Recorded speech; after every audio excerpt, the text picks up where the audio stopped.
What is going on, you beautiful people? And we are doing the Vancouver Canucks against the Edmonton Oilers preview, pregame, whatever you guys want to call it.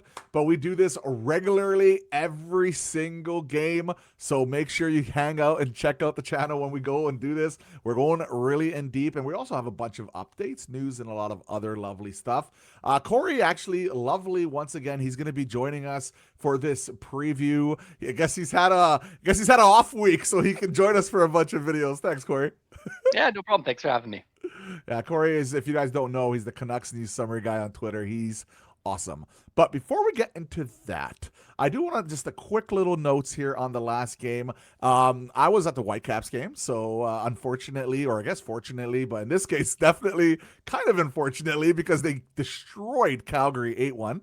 I did watch the highlights and I did catch a bit of the game, but I just wanted to get your opinion, Corey. I know you watched a bit of the game. What did you think about the game last night? It's funny. It's a funny thing. The score is accurate to like 3/4 of the game, but the first quarter it was kind of touch and go a little bit, and Lankinen held them in, and then the Canucks figured out that Prosvetov. Anyway, Flames waved him today. Doesn't have a glove hand. He actually, it's weird. You'd think a goalie would wear a glove, but no, he just had his hand out there, and they just kept shooting it right by it. Like, literally every goal was just glove side. They were just picking him apart. He couldn't save anything, and it was great. They played with speed. They took advantage. They found a weakness, capitalized on it. Pedersen's power play goal is extreme. It was that's what we want to see all year, right? Like that puck movement going around. Pedersen basically as that threat, because none of that works unless he's actually going to be able to score on that one timer. And it's kind of nice to see, and I did notice it a lot, and he was a lot more noticeable. We had guys like Baines, really have a strong game. Sasson had a really strong game. We had just a bunch of guys who were fighting for those positions to have strong games. Like Aatu Ratu, we're going to get to him a little bit more detailed because I have a great quote from him. It's just really good stuff. And it really does put things a little bit into perspective. But just shout out to all those guys. And we all know the good guys were good. So like Quinn Hughes was ridiculous. Mancini was great. So, Lebate showed well again. It was a good game. Solid game from what I've seen. Like I unfortunately I didn't have enough time to watch the whole thing from beginning to the end when I came back from the Whitecaps game. By the way, they won. It's I guess not that big of a spoiler, but it was awesome my first time. So pretty cool stuff. All right, so let's get into a few notes here. Kravtsov, he's waived. And we kind of predicted this in the last little bit here. And Lebate has been assigned to AHL, I guess, again. I'm not sure. He was never officially assigned is the kind of the thing. Like they said they were waiving him for purposes of sending him down, and then they did not complete their purpose. So this is them officially going like, okay, now you can go to Abby. Yeah, now a little bit of stuff here on Forbert. So Jeff Patterson here with the tweet here. But this is when Foot had the coaching thing. He said, Foot says load management for Forbert and Joseph are nursing minor issues. Neither expected to play tomorrow night, but most of the regulars are slated to play in the Canucks preseason finale. And this is from the recap from yourself. Yeah, this is from Adam Foot. Yeah. But your recap of Adam Foot talking. Give yourself some love. I mean, it's not easy to do these recaps. All right. Forbert wants him to play in the home opener, won't play on Friday. We just talked about that. Brought him back one day too soon earlier in camp. Interesting that he admitted to that. Pierre-Olivier Joseph sustained a groin injury at the end of last practice. It's just a tweak, but can't play for them right now. So that is... that's interesting when it comes to the making the lineup and who's not, but it's a tweak, so we'll see.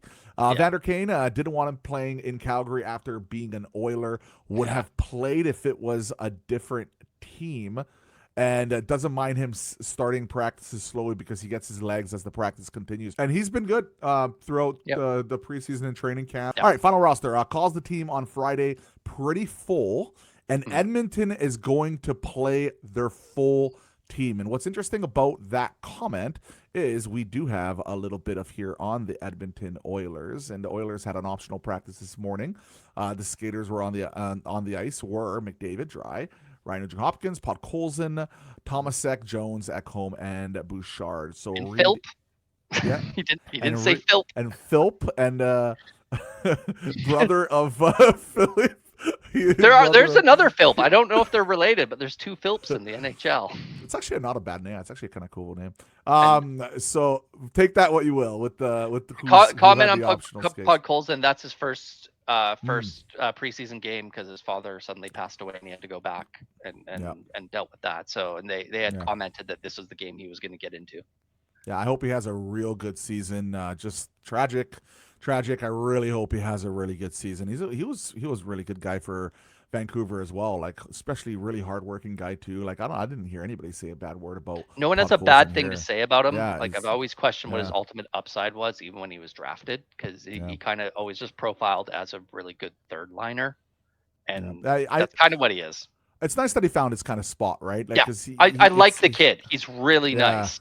Yeah, like it's everything really I've been told about him, he's a really good kid. And who knows, man? Like he could, like late bloomers happen. Like he's not, like he had a good season last year, but hey, you never know, man. Like some players they just ramp as the season. Look at Tyler Myers. Like he's really ramping late. He's really, I mean, Tyler Wyatt. really ramping late. Let's not like he won a He's Calder. been Like good. Yeah, no, okay, but fair. I'm saying he won a Calder. Like the But it thing was is Calder, good, and then it was drop, and it now was it's basically good like again. he won a Calder as this giant offensive defenseman, and then kind of dropped down for a while, and then figured out like met him and Adam Foote had hearts in their like over their heads, and Yeah. the screen got all Vaseline when they saw each other, and they became a match made in heaven. All right, so final roster here. So I guess calls it pretty full. So once Yep. 90% of their team playing on Friday, maybe a few guys skip the game as a maintenance day and are very concerned about the condensed schedule. So yeah, there's some interesting little tidbits there.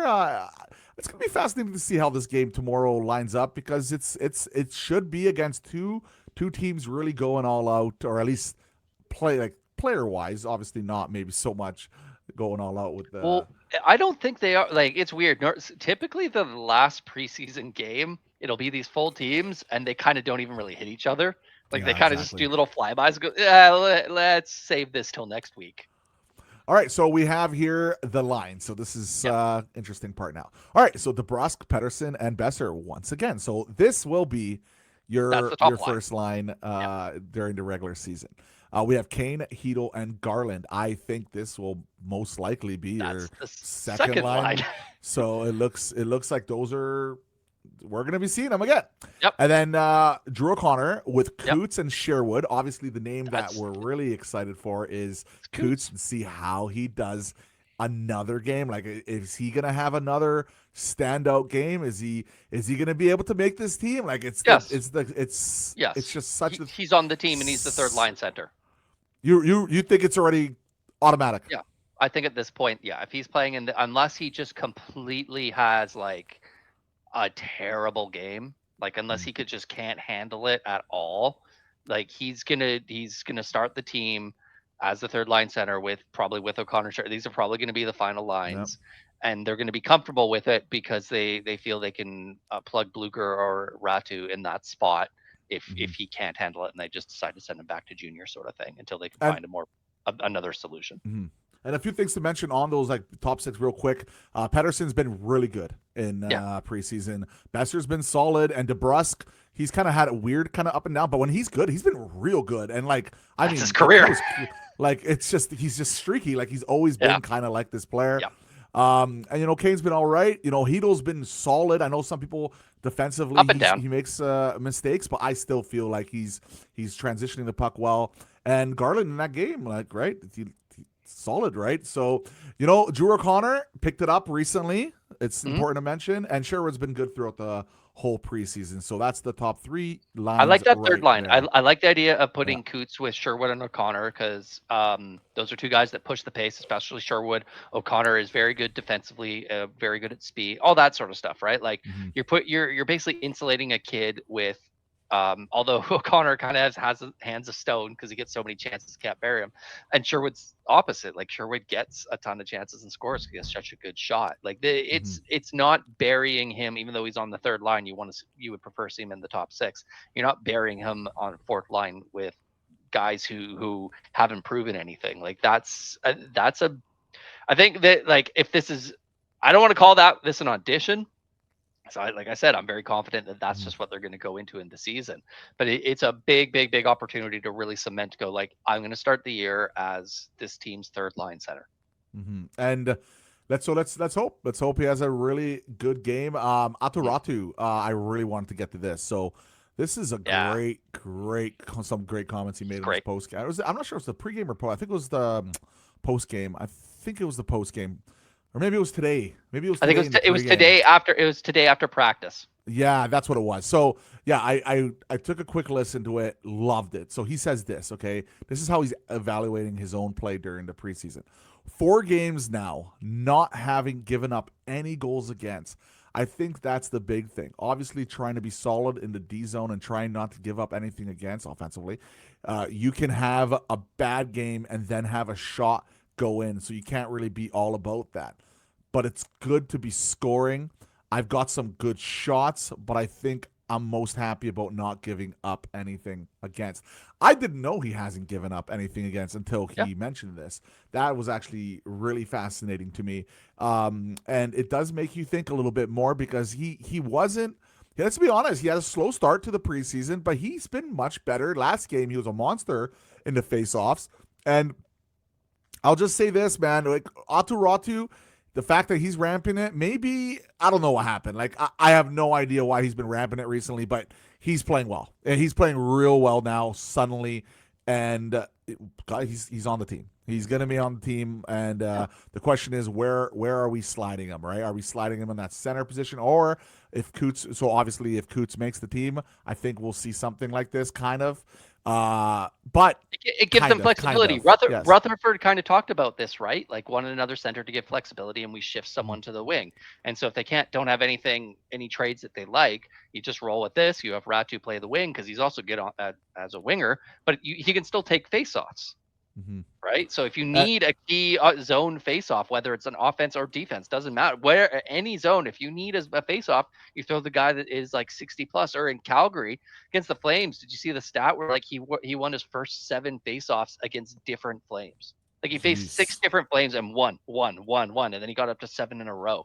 Like he's just a madman, and he can switch hands. He could do either side. He's so big, he's so strong. And I've loved this kid since he got acquired by the Canucks. I watched an interview in Abbotsford. I was just blown away. He's so intelligent. His like when he talks, you can tell he's been in North America a long time. He has almost no accent, but when he talks, it's such insightful answers. And I always like betting on players that are really smart, like hockey wise as well. Like they can explain it, they can articulate it. Max Sasson is the same way. He's another guy. You listen to him talk, you're like, oh, this dude's just clever, he's smart, he sees the game, that can articulate it to you. And Ratu is the exact same way. And what I mean, he was a monster on the face. He was 71.4% on the faceoffs. He had the 1 assist there. He had 12 minutes, almost 13 minutes of ice time, 21 shifts. Obviously, he got the respect of the coaching staff to have 21 shifts in that game. So, yeah, he was good, man. He was really good. But you all know who else was good and maybe even better, and that's Max Sasson. He was +3, 2 goals, flying in just 11 minutes of ice time. Max Sasson, there's an interesting name, right? Because he's been good, I think, in preseason and in camp, but he hasn't had that game yet where it's like, oh, there he is. He had it. And that gives another scenario with the Canucks. Like, wait a sec. Who are we going to keep and who? It's such a nice problem to have, right? Because there's all these guys pushing now. And it's like, who is going to be now? If they want to go with tougher or bigger lineup, you get Carlson. But if they want to go faster, maybe they go Sasson. You know, Baines is kind of an all-around guy, right? Well, you know, like there's just so many different ways of like. Look at the fourth line. Yeah, no one thing. So, and Lekaramaki, there's an interesting one. Like you would think he would be in the top 6, right? So what do we do there? Because he's been very good, very good. Like, how do we make this all work? What kind of a lineup are they at least going to start with? It honestly is fascinating to see how they put this all together, because I would say a majority of these guys deserve to be on the opening lineup. Like, who out of, like, you're looking at that group, like there's not too many that don't really deserve it. Baines came on last game. Sasson's came on last game. Carlson's been pretty solid the whole way through. Lekarmaki's been great, right? Bluger's been Bluger, right? Ratu's came up as of late. Like everybody else is great. It's Yeah. like how do you make this decision? Well, it's if you guys watch our video, we talked a little bit about how important little situations are when it comes to like waivers and all that lovely stuff. But yeah, it's final comments here on the lines here, there, Corey. Yeah, it's that fourth line with Lekaramaki right there is okay. Is that like an audition for him to see can you be an offensive catalyst with limited minutes on a fourth line? And then the counter argument is, why would you even want that? Just send him to Abbotsford and let him dominate and put one of the other guys there. Like, did Sasson show enough to kind of fight for a spot against Lekaramaki? Now, my argument would be like, maybe if that's the situation, kind of just send them both down, plug Baines or Carlson in the lineup there, and then roll with an extra defenseman, considering 2 of their defensemen are already injured. Yeah, and they are going to roll with an extra defenseman. I'm almost certain on that. Talking about the defense, what was that? I just made a noise. I didn't say anything. I think I went. All right, Good Hughes, Heronic. Yeah, they're pretty good. They're going to be playing. Yeah, they're okay. You know, Marcus Pettersson, North Myers. That's the thing. Like this is the real one you're looking at here is Willander, right? Like Willander is the name. Like, hey, impress us again. Have another good game. This time against better players. Okay, can you do this? Can you do this against McDavid and Draisaitl if they play? So it is gonna be fascinating to see what the Vancouver Canucks are gonna do with this entire defensive situation and who is going to make the team and who is not going to make the team. So another interesting part is Demko. So here's Brendan Batchelor. He said Thatcher Demko is back at Canucks practice today, which is it's good, right? Demko is back. He's just a maintenance day. Everything's good, and Demko is back at it. So expect to see him playing here pretty soon. It looks like he got through training camp healthy, and that unscathed. Is the most important thing because we need him to be very good for us this entire regular season. So guys, thank you so much for joining us. Corey, thank you so much for joining me, man. I really appreciate it. And guys, if you want to sub and like and all that fun stuff, I really appreciate it. Trying to get to 500 before the start of the regular season. Adios, guys.